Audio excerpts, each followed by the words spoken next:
And you will see, if we look into the whole structure, then it's rotated. The argument is that these examples are very simple, and if you take real examples, and I will show you two of them, then of course you have much more of these problems, much more of the pairs which are in the relation, and so on.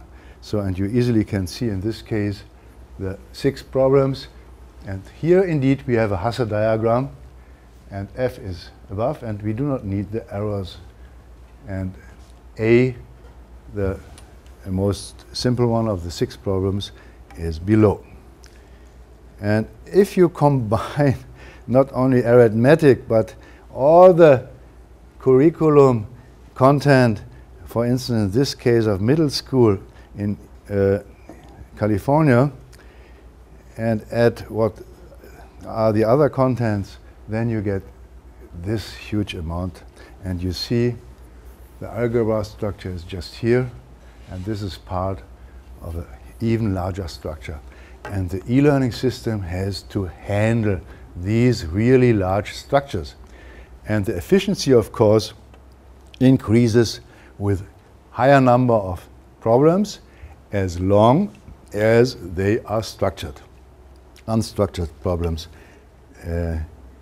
are not good for efficient assessment, for instance.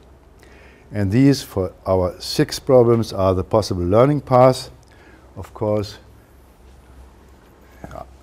if we start in this novice state, then either A or B has to learn first, and so on. And finally, of course, all of the students, independent of the learning path, have to learn how to solve the problem F.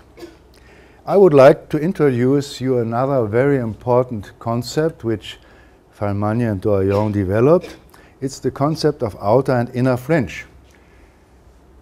And here you see the illustration of the outer fringe.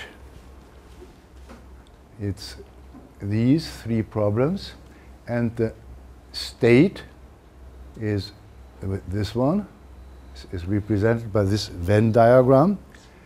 And here we have an example for an inner fringe of another state. This is the state, and these are the problems of the inner fringe.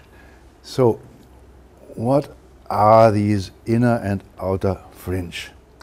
And we easily can explain this by this example. On the left side we have the inner fringe. These are the problems that the student can perform already, and the outer fringe are the problems what the student is ready to learn. We argued that a student should be confronted only with those content for learning which he or she is ready already. So, and the outer fringe is insofar very important. Those problems which are in the outer fringe of a knowledge state are the problems which the student is ready to learn, where he or she has all the prerequisites. The inner fringe also is very important because the inner fringe represents the whole knowledge state. So if you know the inner fringe, you know the whole state. Why? The reason is we have a structure on the problems, and the items or problems which define the inner fringe are the maximal elements of this structure. And because you know the structure, the maximum elements define the whole knowledge state. And that's also very efficient if you like to store the knowledge space, the knowledge state of a student. It's not necessary to store all the items he or she is able to solve. It's enough to store the inner fringe. So what's the didactical concept of Alex? We always talked about problems, how to solve the problems, how is the structure of the problems, and so on. So in some sense, it's problem-based learning. However, solving problems sometimes needs to have some information for the student which explains how to solve the problem, which explains the idea about the solving process, and so on. So in this system, we have a curriculum which is driven by the problem structure and or problem type structure, and we have to each of these problem types explanations with which the student can use for improving his or her knowledge. So that's the general didactical concept. So I told you already, it's necessary to have these structures in advance in order to use them for adaptive testing and for personalized learning. And I told you already that the Alex group is using at least two principles or methods. One is the expert querying, and the other one is analyzing the answers of the students. So expert querying has two possible questions in our simplified structure. One question is, assume a student is able to perform problem X. Is this student also able to perform problem Y? If the expert says yes, then this pair of problems is an element in the prerequisite relation. If the expert says no, this ordered pair is not an element in the prerequisite relation.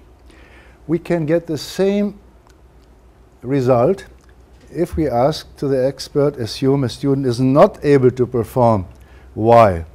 Is this student also not able to perform X? In this case, if the expert answers yes, we can argue that this pair is in the prerequisite relation.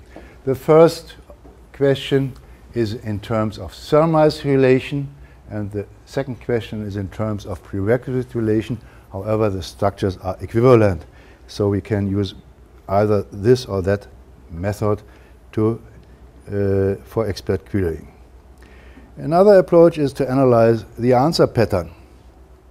And this is in comparison to the querying approach, which is based on the prerequisite relation or the surmise relation. The answer pattern analysis is based either on the knowledge space or on the surmise or prerequisite relation. If, and that's the basic assumption, if in reality you observe a high frequency of a combination of solved problems by a huge sample of students, then probably this corresponding state is in the knowledge structure. So if the number of observed answer pattern is high, then you assume that this pattern is also an element in the knowledge structure. And the other idea is that there is some dependency between the answers, and if you check, and probably if you have the time to do this, I would like to give you some homework.